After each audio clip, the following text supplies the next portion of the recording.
Hello everybody, welcome back to another video. This is part 2 of our 2-part series on money and kids, and today we're discussing how to teach your kids about saving and investing. We'll talk about some investment options for kids, some long-term strategies for solid financial growth, and a few ways to encourage your children to get excited about investing.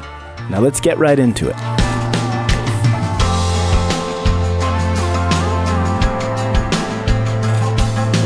We know that it's important to develop positive habits early on in life, like practicing good hygiene and eating healthy. So why is it that we don't often treat matters of finance with the same enthusiasm or focus? After all, we deal with money in some form or fashion on a daily basis. It's an integral part of our lives, and whether or not you see it as a necessary evil, there's no escaping it. So we might as well learn to use it and teach our kids good money habits, right? Maybe money was a 4-letter word in your house growing up. Maybe it makes you feel too overbearing or controlling to tell your kids what you think they should do when it comes to their money. So you've decided they're better off figuring things out on their own. Well, as hard as it may be to admit, money isn't something that most people figure out on their own. It's difficult enough to understand certain concepts, let alone to decide on the best ways to grow our wealth. But it's only by understanding how something works that we can learn how to make it work for us. So in this video, we're going to share a few key shortcuts that will help you set your child on the right path toward a bright financial future. We teach our children about right and wrong, about love and empathy and kindness, but it's not always as easy to educate them about the benefits of hard work, self-reliance, and delayed gratification. And while there certainly are some excellent schools and amazing teachers out there, my wife included, if you ask me, it's a major failing of our education system that most kids, unless they pursue an economics or finance degree in college, will go through their entire school career without ever being taught good money habits. That's why it's up to us, parents, you and me, to be the teachers here, to provide sound financial advice and to make sure we're demonstrating our own good habits as we pass them along to our offspring. On that note, I want to emphasize how important it is for us to have our own financial ducks in a row before we start investing with our children. It's difficult enough to watch our parents grow old. We're fortunate if they've planned out their finances in their later years. The last thing we want as parents is to place a burden on our kids as we age. So make sure that you're already saving and investing generously towards your own financial goals. So if you're looking for an account or plan to open in your child's name so they can start investing, you of course have all the usual options like CDs, savings accounts, and savings bonds. But given the low interest rates you'll be earning in today's environment and the expectations for future inflation, most of these options are about the same as shoving your money under a mattress. In other words, they may be quote-unquote safe, but they're not going to earn you anything substantial over the long term. The fact is, the stock market has historically performed way better than a simple interest-bearing account, and the longer you stay invested, the less it matters if the market goes through a short-term correction. Money's two best friends, after all, are time and compound interest, and if there's one thing our children have a lot of ahead of them, it's time. All the stock market really is a way for you to own a piece of a business. And investing in good businesses is kind of like starting your own business, except that you don't have to do any of the work, pay any of the overhead costs, deal with any of the customers and logistics, or take any of the high-level risks. All you have to do is put some skin in the game, in the form of the shares you buy, and you get paid either through dividends or price appreciation or both. And if you're convinced that stocks are too risky, there's a much safer way to invest in the market. If you put all your money into a single stock and the company goes bust, well, you'll probably lose everything. To prevent this type of risk, a lot of people diversify their investments. In other words, they split their money between multiple companies. That way, if one company goes under and the rest do well, you don't lose everything. But there's an even more risk-averse method for investing. It's called a mutual fund. This is a group of stocks that's pre-selected by a fund manager so that when you buy a single share of the mutual fund, you're getting a slice of many different companies' stocks baked in. The problem with mutual funds is that the people who manage these funds want to be paid lots of money for picking the right investments, since they are, in essence, leveraging their expertise to try to beat the market. But the market tends to do very well on its own over long periods of time, and mutual fund managers don't always do better. In fact, most mutual funds don't outperform the market. So what if instead of trying to beat the market, we just kept pace with it? That's where index funds come in. Index funds are a type of mutual fund, but instead of a person deciding what goes into them, the mix of stocks is based on one of the major indices, like the Nasdaq, the Dow, or the S&P 500. And here's where the magic happens.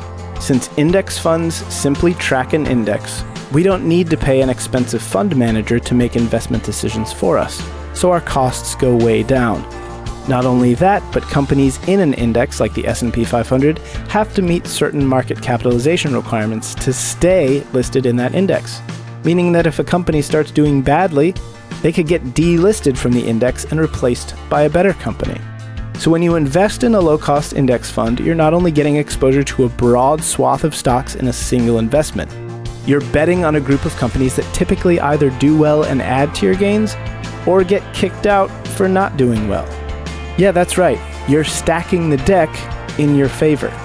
This is a set-it-and-forget-it investment style that, let's face it, is pretty boring.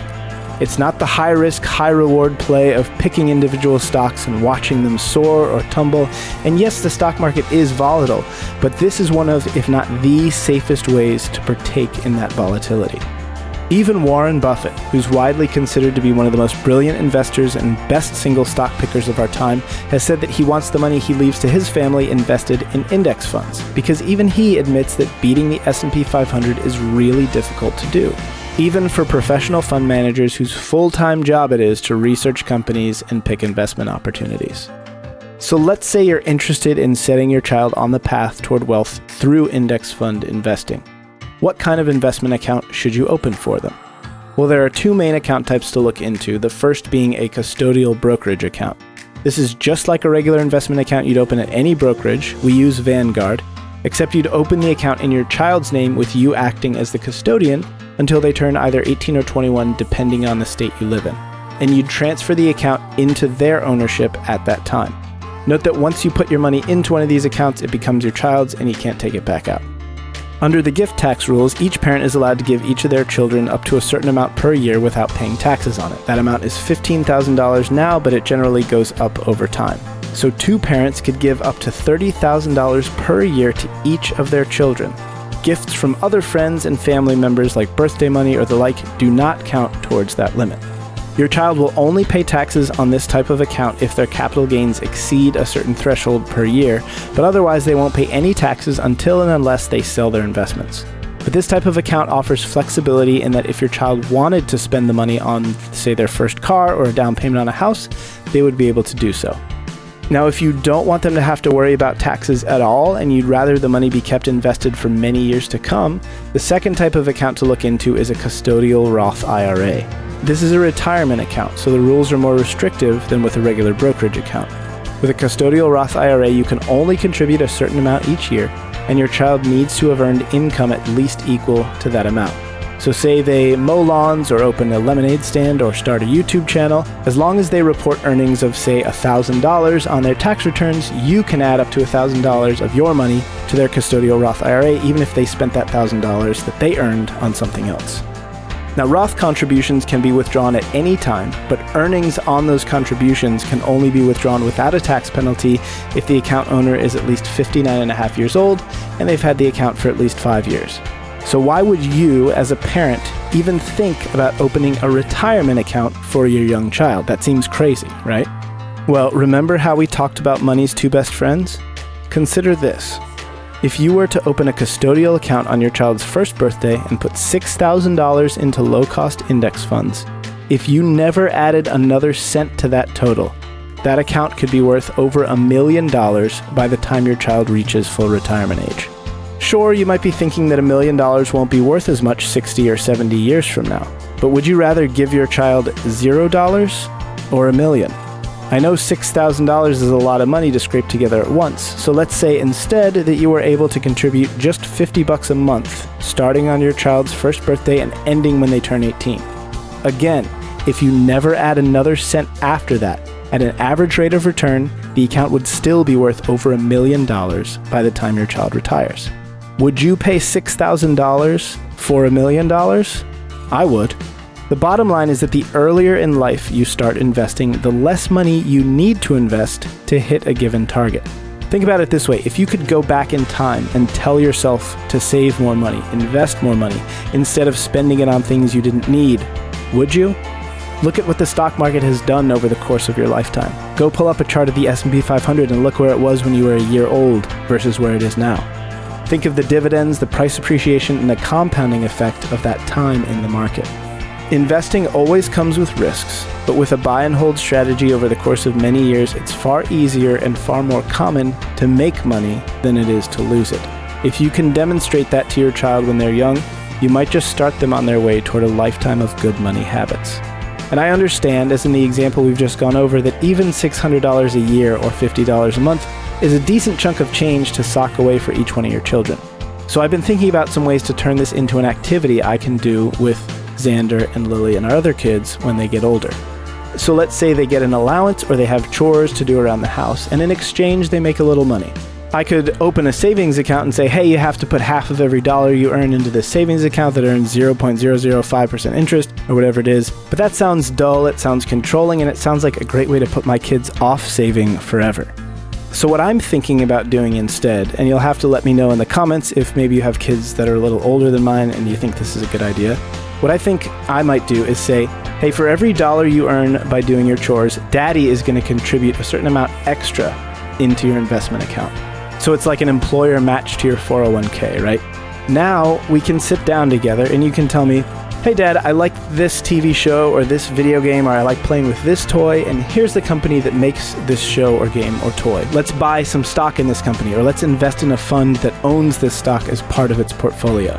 Now, not only am I not taking money away from the amount they've earned for the sake of putting it into savings, I'm offering positive reinforcement by giving them extra incentive to do their chores and to learn how we can become part owners of the companies we love.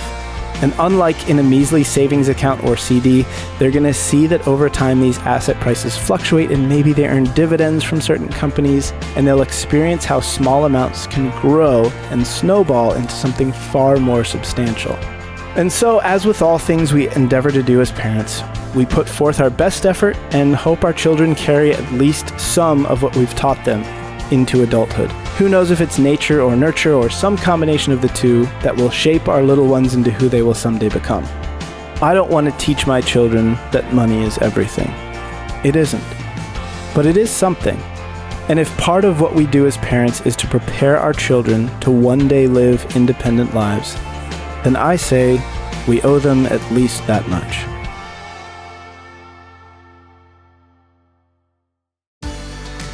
Thanks for watching, everyone. If you have questions or tips to share, be sure to drop them in the comments below. If you enjoyed this video and you enjoy watching lots of others like it, we'd love for you to join us by subscribing to the channel.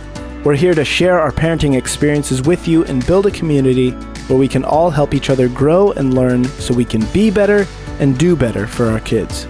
Be sure to give us a thumbs up if you think we're doing well, and we will see you in the next one.